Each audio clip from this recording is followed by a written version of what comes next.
March, the Empire's on the run. Alex Jones and the GCN Radio Network.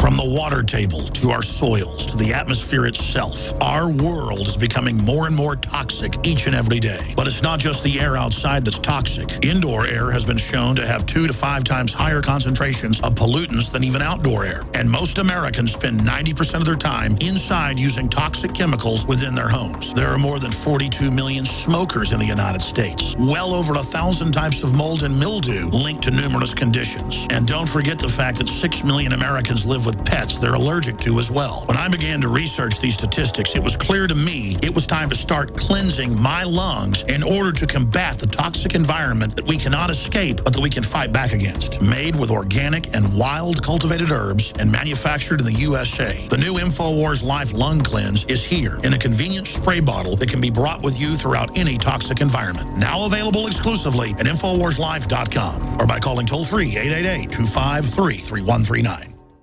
I've always believed in nutrition and herbs. Super Male Vitality was developed to activate your body's own natural processes instead of using synthetic chemicals. Sourced from powerful organic herbs, harvested around the planet, and then concentrated for maximum potency. I just received my Male Vitality about 3 days ago, and I must say, that was good stuff. After consulting top doctors, nutritionists, pharmacists, and others, we have developed what I believe is the ultimate non-GMO organic Super Male Vitality formula. Super Male Vitality by InfoWars Life is so powerful that I only take half the recommended dose. I jump out of bed ready to fight these criminals every day. I look forward to waking up and taking my Super Male Vitality and getting the day started. It's not just the Super Male Vitality. All the products at InfoWarsLife.com are simply amazing. Visit InfoWarsLife.com today to secure your Super Male Vitality and other powerful products from InfoWars Life. When you're out on the road, the last place you want to be is on the road. But if the unfortunate happens, you'll be glad you were wearing diamond gussets. There's a place down in Tennessee where they make blue diamond gusset jeans. They so pride in every stitch, guarantee you love the way they fit. They put a diamond gusset in the crotch where you need it most.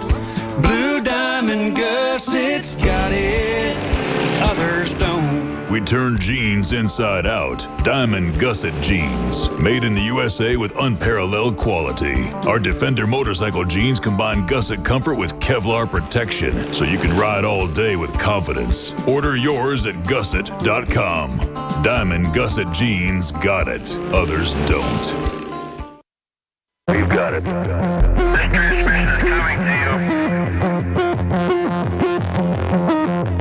you. Waging war on corruption. All right, you are go. It's Alex Jones, coming to you live from the front lines of the InfoWar. We see the earth. You've got it. We see the earth now. You've got it. We're back live on the Alex Jones Show, going to your calls for Wayne Madsen here in a minute. Just before the break, Wayne was talking about the connection between Israel, Saudi Arabia, and 9/11. Wayne, just finish up your thoughts on that subject, the alliance, the involvement in 9/11. Well, you know, what people would say, well, why would Saudi Arabia support 9/11? Because, 15 of the 19 alleged hijackers were Saudi nationals. But we've seen this time and time again. The Saudi Arabians have, of course, paid bin Laden off not to attack the kingdom. And all of Saudi Arabia's national security infrastructure is geared to one thing: protection of the royal family. And Israel and Saudi Arabia always have had common enemies. And the big one right now is Iran, where I just returned from. Even Saudi Arabia has provided basing agreements and forward location storage areas for Israeli weapons in the event Israel decides to strike Iran and their alleged nuclear facilities, which I basically ascertain there is no nuclear weapons program in Iran. the CIA was right in 2003 when they made that determination, and that determination is still valid. And anything Netanyahu says to the contrary is just typical propaganda from him and people who support him and his government. But the Saudis, the Qataris, the Bahrainis, the Emiratis, and the Israelis all have the same common enemy. And ISIL is not going to stop at the Iranian-Iraqi border. There already are reports that ISIL units are inside Iran and that they're cooperating with these MEK, Mujahideen Khalq terrorists that were once supported by the U.S. and Iraq. And they, of course, are supported by leading neocons like Richard Perle and Rudy Giuliani. So here again, we see the same players involved, the same people that benefited from 9/11 now benefiting from this ISIL rampage across the Middle East and the total destruction of the modern Arab nation states, which has always been in the interest of Saudi Arabia to get rid of the secular governments of Iraq and Syria. And of course, Iran is next on that list. And also the Israelis, who always wanted to see Arabs kill Arabs and Muslims kill Muslims, because that blood, they actually profit when there's that kind of bloodshed. So basically, ISIS are pawns that they can move around the globe, move around the Middle East to justify military intervention. They're not even Muslims. They claim they're Muslims. They claim they're establishing a caliphate. As a matter of fact, I spoke to representatives of Hamas, Islamic Jihad, and Hezbollah in Tehran, and all three groups stated that this ISIL is not Islamic, and they consider them to be an enemy of these groups. And for Netanyahu to suggest that Hamas and ISIL are the same thing, he's lying again. The only thing that man knows how to do is lie. If we wanted allies to fight ISIL, if Obama wants a real coalition, we should make peace with Assad and join him and the government of Iran, and then also supply weapons to Hamas, Hezbollah, and Islamic Jihad, because they will go in and wipe these guys clean. If we were to, but that's not that. That's my dream team, to get rid of ISIL. But of course, it's not going to happen because our foreign policy has been hijacked by external interests that do not have the national security concerns of this country first at hand. Okay, we're going to go to your calls now. Gennaro in Arizona, you're on the air. Go ahead. Yes, thank you, Paul. Thank you, David and Wayne, for taking my call. A couple of things. You hear the FBI director, James Comey, criticizing Apple and Google about developing encryption to secure, so secure that even police and the NSA can't even access. I mean, I just think that is the most ludicrous, absurd statement to make, especially on the heels of the iCloud photo scandal. It's obvious that, like you said, David, that was a smokescreen because Apple needs to sell their products. And Tim Cook came out and admitted and said, our phones are so secure, the iOS 8, we can't even give your information out. I mean, Wayne, my question for you is, regardless of any kind of encryption, if the NSA or the government wants to get to your information, they're going to get it. And I'm sure that they have very sophisticated ways of getting it wirelessly. They're not going to need, a warrant to go and get information from Apple or Google. So what is your comment on that?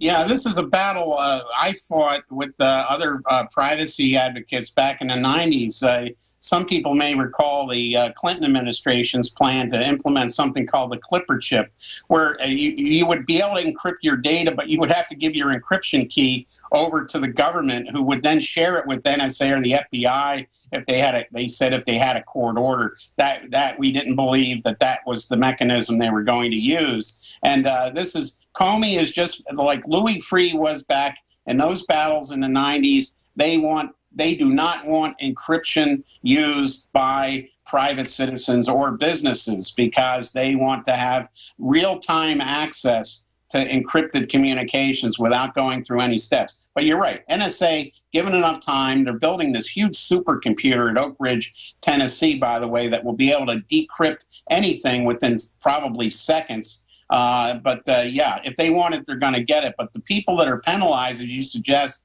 not that I'm interested in the bottom line of Google or Apple, but it does hurt their foreign sales when there are these restrictions placed on encryption, and also their domestic sales for people that are worried about their private data being compromised. And I had to laugh. I was recently looking at some ads inside the DC Metro, and they were advertising government clouds. Like that's some sort of security for these government agencies. It was AT&T actually that was advertising it. I can't think of anything more ludicrous than a government putting its sensitive data in a cloud. I can't believe anybody would put their sensitive data in a cloud. Thanks for the call. Also, Wayne, there was a comment by Google's Eric Schmidt a couple of days ago. He gave a speech saying that basically NSA surveillance threatens to break the internet. Now, this was the same guy who said, if you have something that you don't want anyone to know, maybe you shouldn't be doing it in the first place. I mean, is it a sign that the NSA surveillance has so destabilized the very structure of the internet that even people like Eric Schmidt are now paranoid that it could break the entire World Wide Web? Well, perhaps maybe Eric Schmidt should have discussed this with Keith Alexander at the several Bilderberg meetings they attended together. Maybe he should have expressed his concerns then before this got out of hand. But yeah, it's typical. These CEOs from the Silicon Valley companies and all these other high-tech companies, at first they defend NSA, or at least they don't say anything critical of them, and then they find out, oh my God, it's worse than I thought. But I mean, yeah, he had more than enough opportunity to make these concerns known personally to Alexander, and I'm sure he will in the future when Alexander's replacement, Admiral Mike Rogers, attends these same conclaves. It seems like Bilderberg loves to have the NSA director at all their meetings these days. So let Schmidt and the other these other high-tech gurus complain to them in person at the next one. JJ in Texas, you're on the air with Wayne Madsen. Go ahead, JJ. Hey, Mr. Madsen. Good to talk to you today. How's it going over there? Good. How are you? I'm doing great. I have a comment about 9/11 since that came up. Isn't it strange that our government flew out the family of the wanted hijacker behind 9/11, Osama bin Laden? All his family got to fly out. Isn't that a false flag there, number one? And number two, isn't it true that Pakistan's intelligence is called ISI? Yes. Is there any correlation between ISIS and Pakistan? That's not determined, except one thing I discovered in Iran, that we now know that ISIL is crossing over the Iraqi border into Iran using some kind of open smuggling routes in the Kurdish area in the northern part of Iran, where a lot of stuff that's basically illegal in Iran is smuggled by mostly Armenian businessmen, things like beer, for example, and that ISIL's using these same smuggling routes to get their people across. At the same time, Pakistan, there's a group there called Jundallah, which is a Baluchi terrorist group that's supported by the United States. Depending on what day of the week it is and how much money is being paid off by the CIA, this Jundallah will make forays into Iran and commit terrorist attacks. Now, Pakistan sometimes cracks down on this group, and that's ISI, that's the Pakistani intelligence service. But other times, if they're paid off, they leave this group alone. So that's the only. But you can see the problem if ISIL goes into Iran from the west, and Jundallah decides to go in from the east. That's sort of a pincer action, and then with the MEK active also on the border, obviously we could see this situation spreading to Iran in a very bad way. As far as the bin Laden family was flown out of the United States, so there wasn't really we were told there was this no-fly policy. There were a lot of planes flying after 9/11 we weren't told about. One of which was the 747 that took the bin Laden family and dropped them off in Paris and Geneva. And they flew in from various locations around the country. We protected bin Laden's family, but we did very little to protect the first responders who have died and are very sick in New York and Washington, D.C. JJ, thanks for the call. Vac in Wisconsin, you're on the air with Wayne Madsen. Go ahead, Vac. Vac's gone. We've got Tom in New Jersey. You're on the air, Tom. Go ahead. Good day, Mr. Madison and Mr. Watson. My question, Mr. Madison, is the Mr. Duncan in Dallas, Texas. They're calling him patient zero, but